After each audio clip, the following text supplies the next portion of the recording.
Is Sonic the Hedgehog 2 still good? After the massive success of 1991's Sonic the Hedgehog, Sega quickly began work on a sequel. Eventually, this led to the Japanese-developed Sonic CD for the Sega CD released in 1993, and the topic of today's video, Sonic the Hedgehog 2, developed in America and released in 1992. Creating a sequel to one of the most surprising success stories in gaming history was no small feat. However, Sega knocked it out of the park. Most publications declared the game even better than the first, and Sonic the Hedgehog 2 would go on to sell over 6 million copies worldwide. This success allowed Sega to remain at the top of the home console market for yet another season, further frustrating the folks over at Nintendo and further cementing the legacy of the 16-bit wars. Unfortunately, as I noted in my Sonic 1 review, thanks to Sonic's rocky transition into the third dimension, some quality inconsistencies, and gaming trends shifting away from the once dominant platforming genre, Sonic the Hedgehog just doesn't have the same impact he once did. This has led to a shift in the way a new generation of gamers perceives the original Sonic the Hedgehog trilogy. With a lack of nostalgia for the series due to the aforementioned issues, gamers and critics don't view Sonic's origins with the same fondness I myself have. This brings us to the topic of today's video. If I take a step back from my nostalgia and really look at Sonic the Hedgehog 2, will I find a game that is starting to show its age? Is there a reason Sonic the Hedgehog 2 isn't viewed as fondly as, say, Super Mario Bros.? Or is Sonic the Hedgehog 2 still a revolutionary title that no longer receives the respect it deserves? It's a tough question for sure, but I'm ready to tackle it, so let's dive in. Like the first game, the story here is pretty basic. Sonic has befriended a two-tailed fox named Tails. Eggman is once again seeking the Chaos Emeralds to fuel his latest gadget to take over the world, a floating space station called the Death Egg, clearly inspired by the Death Star from Star Wars, and it's up to Sonic to foil the Mad Doctor's plans yet again. There are two heroes, one villain, a weapon of mass destruction, and I couldn't ask for anything more from a 16-bit plot. Also, like the first game, each area in Sonic the Hedgehog 2 is called a zone, and each zone is divided into levels called acts. For a majority of the game, there are 2 acts per zone instead of 3 acts like the first game, but each zone still ends with a boss battle against Eggman. I guess what I'm trying to say is the structure of the adventure hasn't changed much. With that, let's take a look at the new zones Sonic Team came up with. First up is Emerald Hill Zone. In what would become a tradition for the series, this is a lush green world with a water-filled backdrop and a low difficulty level. In addition to featuring quite a few loops, Emerald Hill Zone introduces a corkscrew of sorts, further developing the crisp 3D look of the franchise and enhancing Sonic's sensation of speed, like a roller coaster. After clearing the Bright Island world, Sonic arrives at Chemical Plant Zone. Here, the developers seemed hell-bent on showing how quickly they could move sprites on the screen, with a ton of blistering sections showing off how much speed Sonic the Hedgehog possesses. A new spring type is also introduced, which allows Sonic to keep running while being bounced, instead of having to break momentum while jumping on a traditional spring. With the chemical plant behind him, Sonic then finds himself back in nature with Aquatic Rune Zone. New gimmicks include some booby-trapped trees, which shoot out arrows as the player passes them, along with some collapsing runes. You'll also notice there is some water here as well, but I'll get to that in a bit. Next up on Sonic's quest is Casino Night Zone, which seems to be inspired by Las Vegas. A ton of new gimmicks are included here, including pinball flippers, working slot machines, and springs that have to be charged up to use. These acts feel drastically different than the rest of the game, with massive, wide-open areas allowing Sonic to bounce off bumpers and other obstacles, much like a pinball machine. After clearing the casino, Sonic finds himself back in nature in Hilltop Zone. As expected, new gameplay mechanics are continuing to be introduced. First up are some chairlifts that take Sonic on a high-speed ride to new areas of the level. Next, there are a ton of earthquakes, which either raise the lava level or cause the land to rise. Finally, there are new collapsible sections the player can break through. The seesaws from Sonic 1 also return here. With the hilltops behind him, Sonic makes his way underground to the Mystic Caves. The most notable addition here are special vines Sonic must grab onto, which then open up gates required to progress through the levels.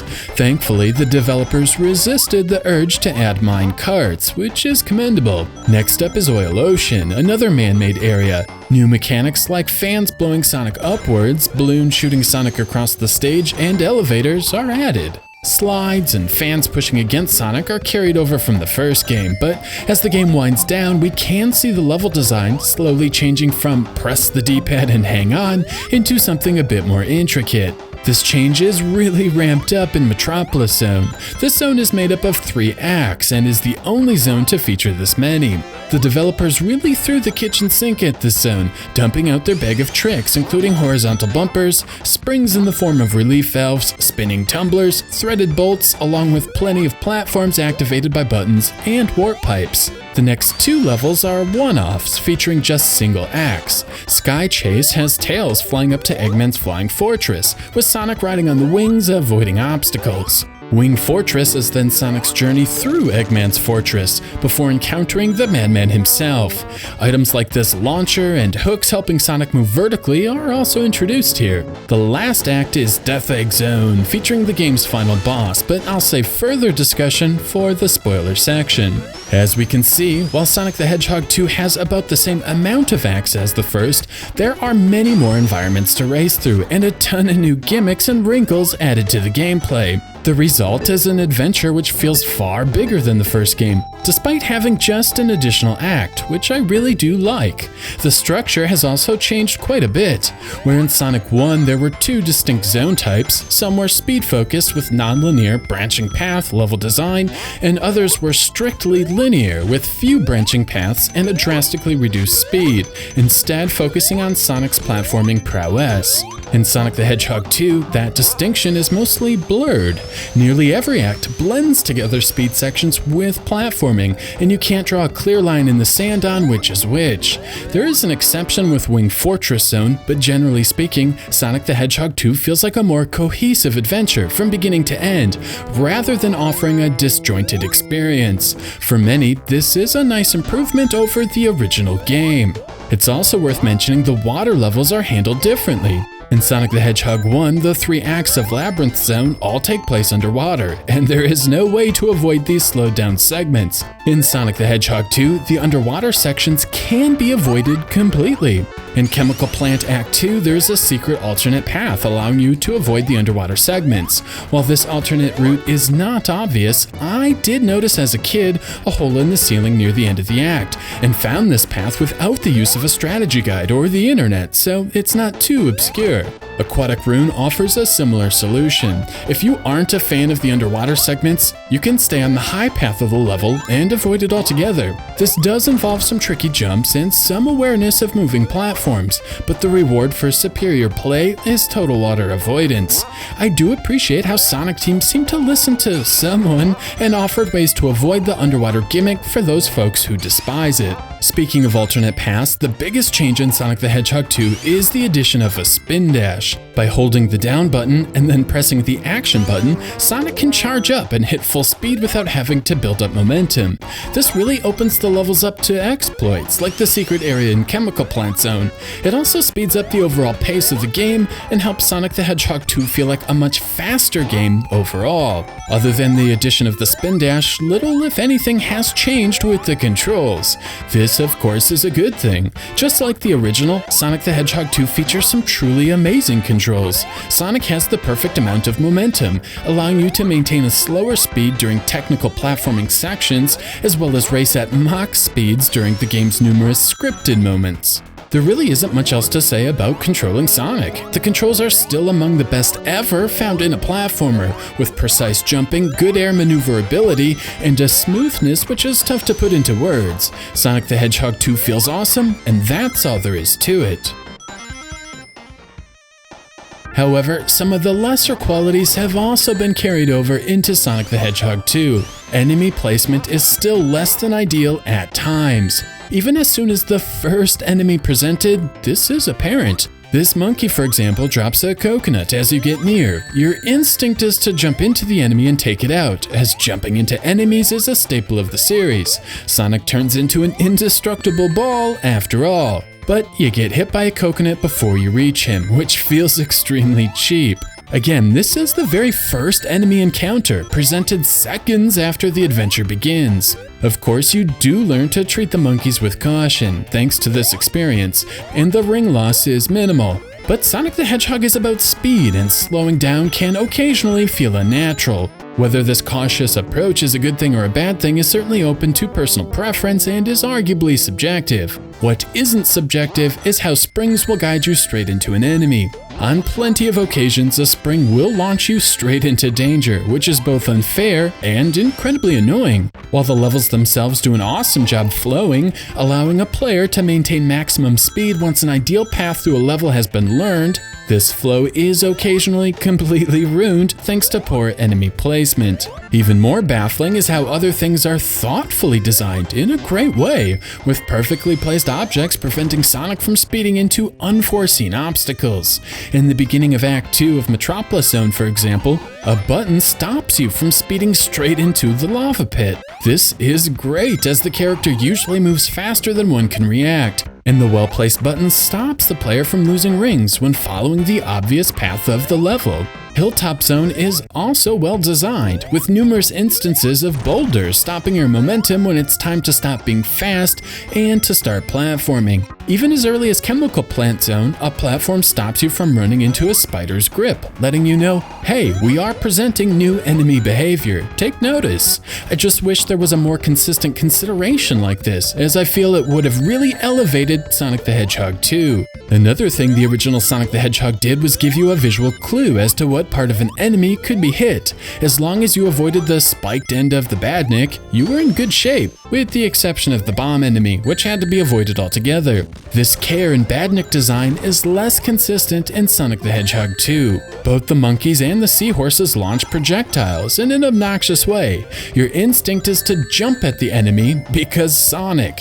However, the safest way to take out these two enemies is from underneath, safely away from their attacks. This means memorizing enemy placement as Sonic moves so damn fast, or stopping underneath them, breaking the flow of the game. Of course, one could argue there is nothing inherently wrong with this. Having different Badniks with different weaknesses offers a bit of depth to the otherwise simple gameplay. However, both the octopus and the crab enemies have some hit detection inconsistencies. At times, jumping on the octopus from the top will result in damage if he is about to start firing. This can create some surprise moments where you think you are doing fine, only to lose all of your rings. The crab's body appears vulnerable when his claw is extended. However, you have to jump over him when his claw is extended. If you happen to hit his body, which has no spikes or anything to suggest this maneuver is ill-advised, you lose your rings. These guys are almost always on ledges as well, where Sonic has minimal momentum and cannot clear the enemy. It's annoying and seems to serve no other purpose than to frustrate the player.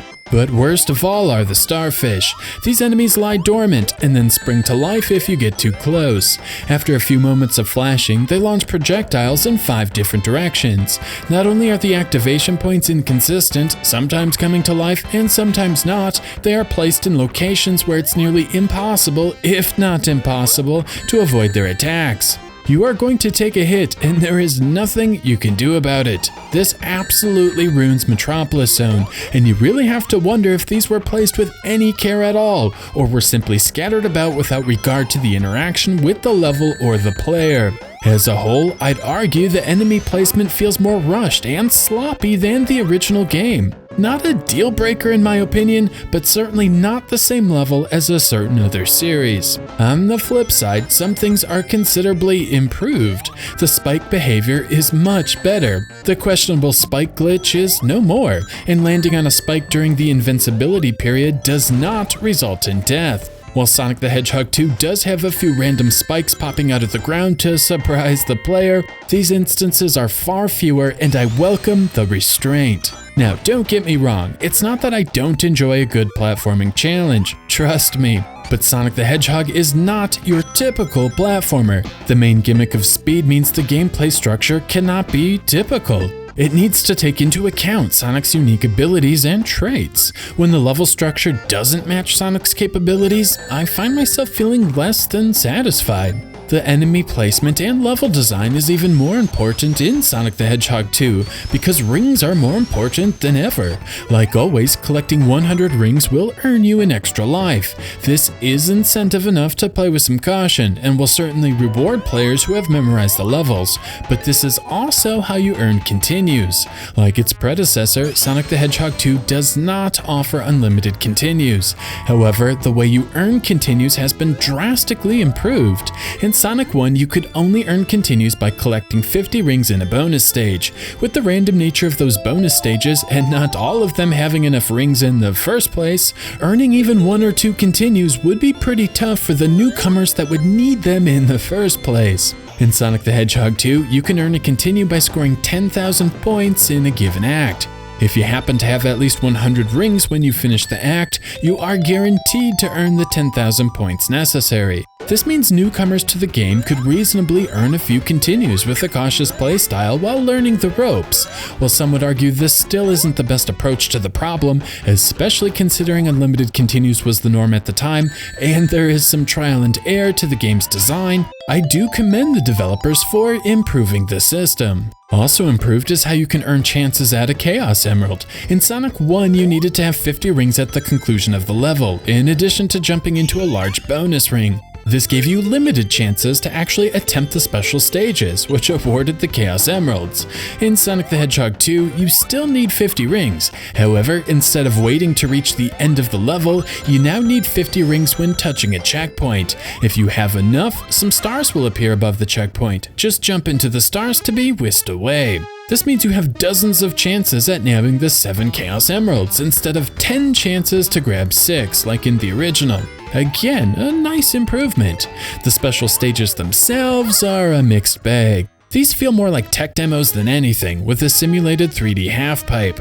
The goal is to nab the set number of rings required to progress while avoiding bombs. The concept isn't awful, though not terribly interesting either, but the execution is at times poor. It can be very difficult to see what is ahead, specifically with elevation changes and blind turns. It really is a game of trial and error, along with a heavy dose of memorization. There simply isn't enough time to react, and memorization is mandatory for the final few.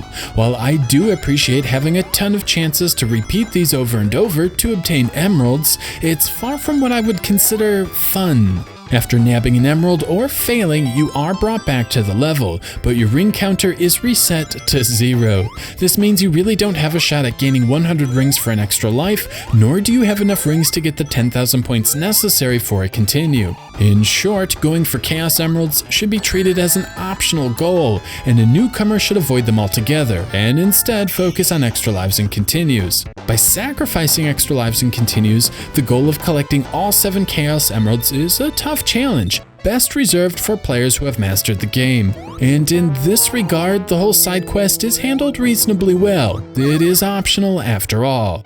And just to get a few nitpicks out of the way, which sort of cement the fact this game may have been rushed to meet a holiday deadline, the ring placement in this section is a little sloppy. The instruction manual incorrectly states you get a continue for every 100,000 points, and Tails don't flash when he gets hit, only his body. In this context, I do not feel talking about enemy placement is being nitpicky. Now, I have been somewhat negative up to this point. For as much as I enjoy Sonic the Hedgehog 2, even an old jaded gamer like myself can see the game is far from perfect. However, once you get past some of Sonic's lesser points, there is an awesome game lurking beneath the surface.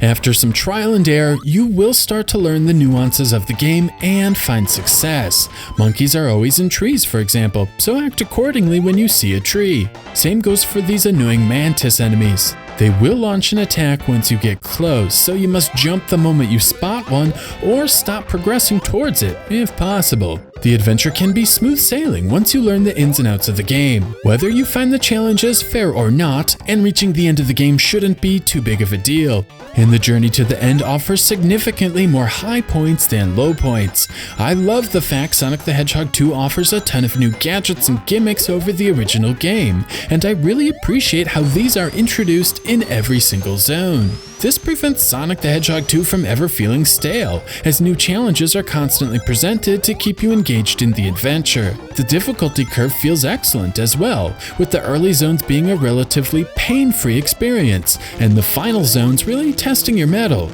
In addition to the overall game having a better cohesion in terms of platforming and speed, I also find the boss fights to be far more interesting. Basically, each follows a similar pattern where you take a shot at Eggman and then dodge his response. The attacks can vary from avoiding chemicals, dodging spikes, or simply jumping over him. Repeat the process 8 times and you win. But they can each be defeated quicker once you get the patterns down. If you time things correctly, you can almost always get in 2 hits instead of 1 before Eggman retaliates, allowing you to defeat each boss in half the time once you learn the mechanics. Better still, on the bosses who come out of the lava, oil, or what have you, you can get in 4 or more attacks before Eggman starts his assault. Though if you time it wrong, you may be sacrificing rings, skewing your chances at earning a continue. Still, the option is there for those who don't need one. While perhaps not the greatest examples of good boss design, I do appreciate how there are patterns to be learned, and then exploited once you've developed the appropriate skill. This is greatly preferred over the trial and error segments found elsewhere in the game. Alright, so I think I've explained the highs and lows of actually playing Sonic the Hedgehog 2, so let's now dive into beating Sonic the Hedgehog 2. The conclusion of Sonic the Hedgehog 2 is made up of 3 boss fights. The first occurs at the end of Wing Fortress, with Sonic having to take down a laser contraption devised by Eggman. After this, Eggman abandons his flying fortress and heads for his Death Egg. Tails assists Sonic in reaching Eggman's escape vehicle, and then Sonic arrives in space to again take down the Doctor. But first, you have to defeat Mecha Sonic. This is straightforward enough, and just like before, once you learn the pattern, you can get in double hits, quickening the process. After this is the third and final boss encounter, against Dr. Robotnik himself. Eggman is in a giant mech suit, which looks badass, and the only weakness is the top portion. But if you try to jump into it, you'll likely hit the pointy fingers and die. This would probably be a good time to mention there are no rings in Death Egg Zone. You have to defeat both Mecha Sonic as well as Dr. Robotnik flawlessly. Needless to say, unless you built up a stockpile of lives and continues, it's pretty easy to get a game over here. Dr. Robotnik is easy enough to take down once you learn his weakness, but his weakness is not particularly obvious in my opinion. The best time to get in a hit is during the brief moment when he lands a jump, where his knees buckle and the top half is easily in reach and away from those dangerous fingers. Complete this process 12 times, flawlessly of course, and the game comes to a conclusion. From here, you'll receive one of 2 different endings. In the bad ending, the pilot of the tornado will rescue whichever character you are playing as they fall from space. In the good ending, achieved by tirelessly collecting all 7 Chaos Emeralds, we'll have Supersonic fly down from space, but not needing to be rescued by the tornado as Supersonic can fly. This ending makes Tails kind of useless, and many feel the good ending is the worse of the 2. In either case, after defeating Eggman and watching the cutscenes, the game is over and the credits roll. As you've no doubt noticed, Sonic the Hedgehog can be played with Sonic, Tails, or Knuckles. As best as I can tell, there is little or no difference between Sonic or Tails. Both feature the same acceleration, speed, and jumping capabilities. Tails cannot fly either, a feature not yet implemented for the character, so basically the change is cosmetic. It's still a cool addition to play as someone else besides Sonic, but I feel there is a real missed opportunity here. It's a cool addition to play as someone else besides Sonic, but I feel there is a real missed opportunity here, especially since Tails cannot transform after collecting the 7 Chaos Emeralds. Locking the Sonic the Hedgehog 2 cartridge onto a Sonic & Knuckles cartridge, however, allows Knuckles to be playable, and this is a different experience. First, Knuckles has reduced acceleration and a noticeably lower jump height. This means certain rings are not accessible to the echidna. However, Knuckles has the ability to glide as well as climb walls. This makes certain areas of Sonic the Hedgehog 2 easier for Knuckles, such as the underwater section in Chemical Plant Zone. There are a couple of extra lives hidden in the game as well, which is a thoughtful touch. The gliding can be extra handy during boss battles, as Knuckles can hit Eggman and then glide past while Eggman is taking damage, rather than ricocheting off. On the other hand, the somewhat iffy boss of Metropolis Zone is made more challenging with Knuckles' reduced jump height. Even better are gameplay tweaks making the overall adventure more balanced, especially for newcomers. First, Knuckles retains his rings when returning from a special stage. This means a player less familiar with Sonic the Hedgehog 2 can go for the Chaos Emeralds without jeopardizing their ability to rack up extra lives and continues. This also allows you to have more chances at nabbing emeralds, as you're more likely to have the 50 rings needed to enter them in the first place. Whether these changes enhance the experience or make the game too easy is subjective for sure, but I do appreciate how the developers went above and beyond and actually tweaked things like this. With the gameplay out of the way, let's take a look at Sonic the Hedgehog 2's overall presentation. Like before, the graphics are quite beautiful. While the speed of the title is impressive for sure, the art direction is absolutely stunning.